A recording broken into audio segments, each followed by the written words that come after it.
네, 우리 하나님 말씀 보겠습니다. 하나님 말씀 신약성경 디모데전서 3장 15절 말씀입니다.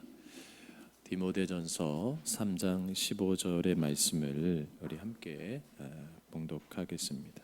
신약성경 339면에 있습니다. 디모데전서 3장 15절의 말씀을 우리 함께 봉독합니다. 만일 내가 지체하면 너로 하여금 하나님의 집에서 어떻게 행하여야 할지를 알게 하려 함이니 이 집은 살아계신 하나님의 교회요 진리의 기둥과 터니라. 말씀은 진리의 기둥의 터입니다. 교회 이야기를 나눌 때 가장 목사가 자신 있게 설교할 수 있는 주일이 교회 설립일입니다. 왜냐하면 교회 설립일날 교회에 대한 주제를 가지고 설교할 수가 있잖아요. 그래서 저는 오늘 교회에 대해서 함께 우리가 이 시간 은혜를 나누고자 합니다. 이 시간 우리 시대 가운데 가장 많이 하는 말 가운데 하나가 뭐냐면 뉴 노멀이라는 말이 있어요. 이러한 상황에서 우리가 교회를 향한 새로운 정체성에 대해서 질문을 해야 되고요. 또 오늘날 형식주의에 많이 빠져 있잖아요. 우리가 체면주의에 많이 빠져 있잖아요. 그래서 내용보다는 포장을 더 중요시하는 시대에 살고 있습니다. 그래서 사람도 화려해야 되고 건물도 화려해야 되고 어떤 분위기도 화려해야만 어떤 능력이 있다고 생각을 하잖아요. 여러분 실제 물건을 살 때 보면 내용은 요만한데 포장은 화려하잖아요. 그죠? 그게 능력 있어 보인단 말이에요. 그래서 가꾸고 그래서 그럼 우리 좀 허세라 그럴까요? 잘못되어 있는 거품에 우리가 살고 있지 않나 그런 모습을 하게 돼요. 교회도 이런 시대의 세속 가운데서 본질을 놓치고 자꾸 그런 허세에 자꾸 드러나는 것들에 마음을 많이 빼앗기지 않았나 저 스스로도 돌아보게 됩니다. 그래서 오늘 본문은 이러한 형식주의적인 것, 이런 포장주의적인 것, 이런 허세주의적인 것을 버리고 정말 교회의 정체성이 무엇인가에 대해서 바울 사도가 그 영적인 믿음의 아들 디모데에게 권면하고 있는 것을 보게 돼요. 오늘 본문의 배경은 로마 1차 투옥에서 풀려난 바울이 소아시아, 지금의 터키를 다니다가 에베소 교회가 당면한 여러 가지 문제들로 인해서 디모데를 에베소에 남겨두고 마게도냐, 지금의 그리스로 떠났는데 속히 볼일을 마치고 에베소로 돌아가라고 하였지만 사정이 여의치 않아 가지고 우선 마음이 급한 마음으로 디모데에게 쓴 편지가 오늘의 본문의 배경입니다. 이 배경은 다른 게 아니죠. 그리스도인들이 어떤 신앙생활을 해야 되는가, 어떤 신앙을 해야 되는가, 우리는 그 기준이 분명해야 된다는 거예요. 자, 그러면 그리스도인들은 교회를 떠나 살 수가 없잖아요. 교회에서 우리가 예배를 드려야 되는 거예요. 그러면 오늘 우리 가운데 이 교회에 대한 바른 이해가 참 중요한 도전이 아닐 수가 없어요. 우리가 아는 대로 교회는 헬라어로 에클레시아입니다. 에클레시아. 이것은 뭐냐면 불러낸 사람들, 부르심을 받은 사람들이라는 뜻을 가지고 있어요. 그래서 하나님께서 세상과 세상 속에서 불러냈다. 이것은 세상에서 구별해서 불러내었다는 거예요.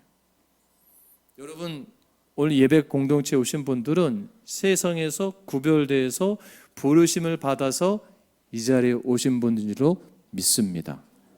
그 모임 무리가 교회예요. 그러니까 건물이 교회가 아니고 누가 교회예요? 저와 여러분 한 분 한 분이 교회란 말이에요. 여러분이 소중한 거예요. 그래서 여러분들이 예배의 승리자가 되셔야 돼요. 예배의 성공자가 되셔야 돼요. 교회를 왔다 갔다고 해서 예배의 성공자가 아니에요. 내가 어떤 건물을 왔다 갔다고 해서 예배드리는 자가 아니고 내가 어느 곳에 있어도 난 예배자로서 뭐예요? 승리하는 삶을 살아야 돼요. 왜? 내가 교회니까. 그러면 내가 무엇을 채울 수 있는 거예요? 그것이 하나님의 은혜로 채우는 거죠. 그래서 오늘 본문에 이렇게 말씀하고 있잖아요. 그러면 그 은혜를 우리가 무엇을 채울 수 있는가라는 거예요. 무엇을 채울 수 있는가? 오늘 본문에서 뭐라 하냐면 이 집은 살아계신 하나님의 교회요 진리의 기둥과 터니라라고 말씀하고 있어요. 성경에는 교회에 대해서 여러 가지 표현들이 많이 등장을 합니다. 그 중에 가장 아름다운 표현이 뭐냐면 집이에요. 집. 여러분, 집이라면 어떤 느낌이 드세요? 포근하지 않습니까? 그리고 안식할 수 있는 거 아니에요? 그리고 내가 꾸미지 않아도 내가 자유로워지는 것 아닙니까? 해방되는 거 아니에요? 집에 가면 내가 그냥 아무렇게나 누워도 되고, 어떤 행동에 별로 제약을 받지 않은 그런 편안한 공간 아니세요? 그렇죠? 그거예요. 쉼이 있다는 거예요. 쉼이.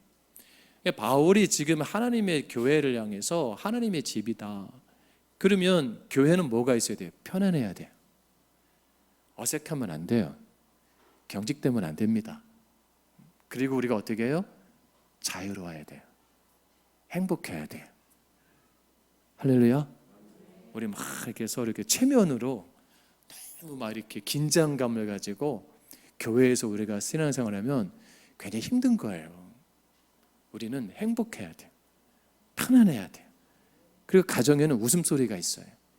아이들이 웃음소리가 있고 주방에서는 찌개가 끓는 그런 소리가 있어야 돼요. 지금 주방에서 국을 끓이고 있습니다. 우리 아이들도 있는데 가정 같은 곳이 포근해야 돼. 그리고 내가 거기서 위로를 받고 내가 다시금 새 힘을, 내 어떤 에너지를 다시 회복할 수 있는 그런 장소가 돼야 돼요. 그러니까 교회는 예배를 통해서 여러분들이 지쳐있는 내 영혼들은 뭐예요? 다시 회복되는 시간이에요. 다시 충전되는 시간이에요. 다시 내 안에 메말랐던 내 안의 기쁨이, 내 안의 감사가, 내 안에 그러한 사랑이 회복되는 것이 교회가 되어야 됩니다. 근데 오히려 교회를 가서 내가 더 근심하게 되고 내가 더 경색하게 되고 내가 더 긴장하게 되면 여러분 어떻겠어요? 힘든 거예요. 고통스러운 거예요. 근데 오늘 교회를 보세요. 정말 다 그런 건 아니지만 저도 부교육자 생활을 오래 했는데 점점 성도들이 형식화된다, 경직화된다는 것을 느낄 때가 많아요.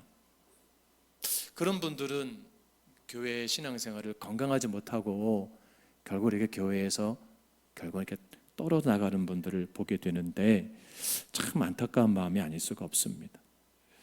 고대 교부 중에 하나인 시프리아는 이런 말을 했어요. 교회를 어머니 삼지 않고서 하나님을 아버지로 삼을 수는 없다라고 했거든요. 하나님이 우리 아버지시라면 교회는 마치 어머니처럼 우리를 품어주고 우리를 양육하고 우리를 먹여주고 우리의 필요를 채워주는 것이 교회입니다. 그러니까 여러분들이 교회를 왔을 때 아늑해야 돼요. 교회를 왔을 때 가정 같아야 돼요. 교회를 왔을 때 행복해야 돼요. 여러분 소망교회 왔을 때 여러분 행복하시길 주님으로 축복합니다. 성도를 만날 때 행복한 교회가 돼야 돼요. 목사를 만날 때 행복한 교회가 돼야 돼요. 피하는 교회 되면 안 됩니다. 목사님 저기 있다고 돌아서 가는 교회 되면 안 됩니다. 굉장히 힘든 거예요. 그런 관계는 어려운 거예요. 그런데 중요한 게 있어요. 이런 행복한 교회의 기준이 뭐냐는 거예요. 기준이 교회의 주인은 하나님 아버지시라는 사실이에요. 근데 이거를 놓치면 교회가 무너지게 됩니다. 오늘날 왜 많은 교회들이 홍역을 앓고 있죠? 교회 머리가 자기라고 그러는 거예요. 내가 이 교회를 세웠다. 내가 이 교회 전 재산을 헌납해서 교회를 세웠다. 자꾸 자기 거와 같은 거예요. 그래서 자기 마음대로 하고 싶은 욕심이 있는 거예요. 자기 주장대로 관철되고 싶어하는 욕구가 강해요. 그러니까 누군가에게 힘이 들고 누군가에게 피해를 주는 게 중요한 것이 아니라 내가 한 것이기 때문에 내 공로가 있기 때문에 그거를 인정해 달라는 거예요. 나쁜 건 아니죠. 저는 그거를 뭐 무조건 나쁘다고 말씀드릴 수는 없어요. 근데 중요한 게 뭐예요? 그것을 헌신할 때는 어떻게 했냐는 거예요. 받은 바 하나님의 은혜로 헌신했잖아요. 그 중요한 것은 은혜가 소멸되니까 뭐예요? 자기 의가 드러나기 시작되는 거예요. 어느 순간부터 은혜가 하나님과 나의 관계가 소멸되면서 내 의가 드러나기 시작한 결과가 오늘 모순들이 생기잖아요. 교회를 떠나는 분들이 왜 떠나십니까? 다른 거 아니잖아요. 교회가 하나님의 주인 되신 교회인데 어느 사람이 주인이 되어 있으니까 불편하잖아요. 어느 교회는 목사님이 주인이라고 그러고, 어느 교회는 장로님이라고 그러고, 어느 교회는 권사님이라고 그러고, 서로 자기들이 다 주인이래요. 예수님은 늘 손님인 거예요. 예수님이 설 자리가 없어요. 하나님 주님은 예수를 통해서 성도와 소통하고 싶으신데 소통의 자리가 끊겨지고 만 거예요. 그것을 뭐라냐면 은혜가 소멸됐다는 거죠. 그러니까 그런 예배, 그런 찬양, 그런 어떤 것을 줘도 내 마음에 감동이 없는 거예요. 여러분, 우리는 주님의 은혜로 사는 존재들입니다. 간단한 거예요. 나는 주인이 아니다. 나는 주인이 아니다. 나는 청직이다. 제가 늘 말씀드리지만 우리는 한 세대를 살고 가는 존재들입니다. 30년을 반짝했다가 사라지는 역사 가운데 이제 소멸되는 그런 존재거든요. 여러분, 그러면 내가 이 한 세대 가운데 무엇을 남기길 원하세요? 여러분, 이름을 남기려고 하고 어떤 뭘 남기려는 게 아니라 기억되는 분들 되어주세요. 여러분, 다음 세대에게 기억되는 그런 어른들 되어주세요. 그게 뭘 기억할까요? 좋은 기억으로 남는 그러한 믿음의 어른들 되어지기를 주님을 축복합니다. 이게 우리의 책임이에요. 교회의 주인이 하나님인 것을 알고 그 하나님의 진리의 말씀 가운데 교회는 온전히 강단이 어떻게 해야 돼요? 말씀이 선포가 돼야 돼요. 여긴 절대로 사견이 들어가면 안 됩니다. 감정이 들어가도 안 됩니다. 어떤 이해타산의 메시지가 들어가면 안 돼요.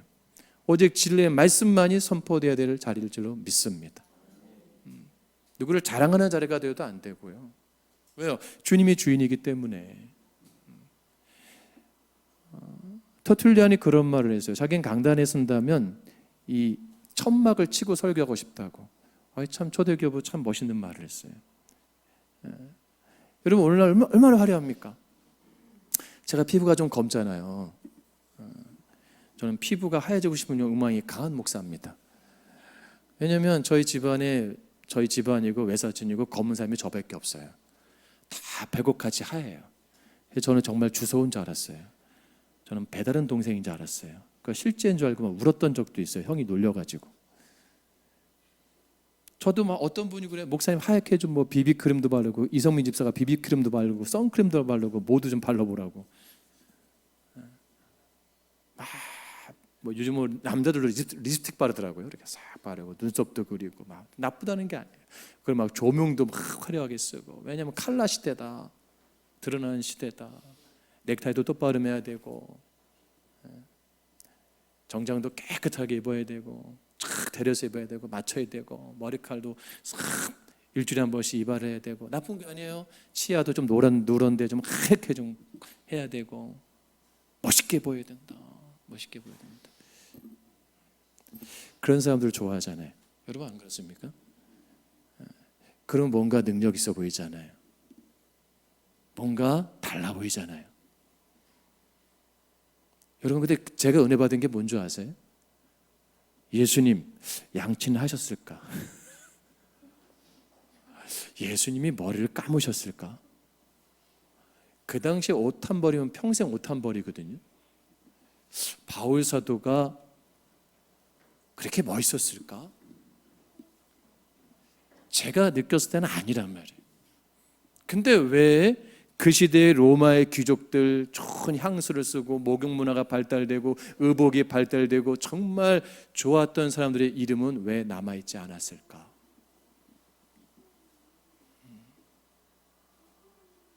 여러분, 보이는 거에 속지 마세요. 할렐루야. 진리 대신 하나님을 붙잡기를 주의 이름으로 축복합니다. 오늘 말씀 속에서 여러분이 예수를 만나야 돼요. 교회를 오면 우리가 저를 통해서, 우리 성도를 통해서 그 보여지는 사람의 모습이 아니라 그 안에 살아계시는 하나님을 만날 수 있어야 돼요. 야, 오늘 김영희 사님이 색소폰 속에서 제가 엄청 은혜를 많이 받았어요. 그 이분의 그 가사가 본인의 신앙 고백이라는 가사가 느껴지는데, 저도 그 찬양의 가사가 제 고백인 것 같은 거예요. 은혜를 받았어요. 뛰어난 연주를 잘하고 실력이고 뭐 화려하고 그게 아니라 그 담겨져 있는 마음, 담겨져 있는 선율 속에서 은혜를 받는 거죠. 김 집사님 안에 있는 예수를 내가 만나는 거예요. 여러분, 그게 은혜입니다. 교회는 그거를 누리고 나누고 행복하는 것이 교회입니다. 그러니까 여기는 사견이 없는 거예요. 여기는 많이 배우고 적게 배우기 중요한 게 아닙니다. 누가 어느 집에 살고 어느 집에 못 살고 그게 중요한 게 아닙니다. 우린 예수 안에서 뭐예요? 다 한 가족이 되었기 때문입니다. 그러니까 편견을 갖지 마세요. 고향이 어디든. 그리고 여집사님들이 제일 궁금한 거 혈액형이 뭔지 그런 거 중요한 거 아닙니다. 살아계신 하나님이다. 살아계신 하나님이다. 여러분, 소망교회를 통해서 살아계신 하나님을 경험하기를 주님을 축복합니다. 살아계신 하나님이라고 하는 것은 뭐예요? 한편으로 말하면 뭐예요? 내가 두려운 거예요. 왜? 하나님 살아계시니까. 내가 함부로 행동할 수 있는 게 아니잖아요. 함부로 말할 수 있는 게 아니잖아요. 그분이 살아계시기 때문에. 그분이 다 알고 계시기 때문에 난 도망갈 데도 없고 숨을 데도 없어요. 여러분, 우리가 아무리 하나님을 떠나서 몸부림치고 살고 싶어도요, 하나님께 이미 택함 받은 우리는 아무리 도망가고 싶어도 하나님은 뭐예요? 다시 하나님을 자리로 부르시는 거예요. 그게 하나님의 콜링입니다. 어떤 형태든 내가 몸부림치고 벗어나고 싶지만 나는 하나님의 자녀이기 때문에 하나님은 저와 여러분을 결코 포기하지 않으시는 거예요. 그래서 교회의 자리로 다시 이끄시는 거예요. 그리고 뭘 요구하는지 아세요? 야, 다시 그 사랑을 회복하자. 다시 그 믿음으로 다시 한번 할 수 없겠냐? 제가 너무 나이가 많이 왔는데요. 하나님, 제가 너무 하나님 떠난 지 오랜 시간 되네. 아니야, 난 변하지 않았어. 변하지 않았어. 다시 그 행복했던 시간, 다시 그 은혜의 시간, 다시 나와 교제했던 시간, 다시 회복의 시간, 다시 영적인 그런 깊은 어떤 그런 감동의 시간으로, 사랑의 시간으로, 헌신의 시간으로 회복하자. 그래서 이 자리에 여러분 부르신 거예요. 할렐루야. 네. 오셔서 오늘 여러분들이 마음속에 다시 주님의 은혜가 피어나기를 주님을 축복합니다. 말씀을 정리합니다. 제가 화분에 방울토마토를 어디 유튜브를 봤는데 화분에 거름 대신 주면 좀 좋아진대요. 그래서 바나나 껍질을 넣은 분들도 있고, 이렇게 해서 제가 방울토마토를 그냥 좀 진한 거, 시든 거를 안에 몰래, 안에는 버리면 혼나거든요. 냄새 날까 봐. 거기다 넣어갖고 막 삽으로 막 해갖고 흙을 덮어놨어요. 이 세상에 화분에 방울토마토 싹이요 다 올라왔어요.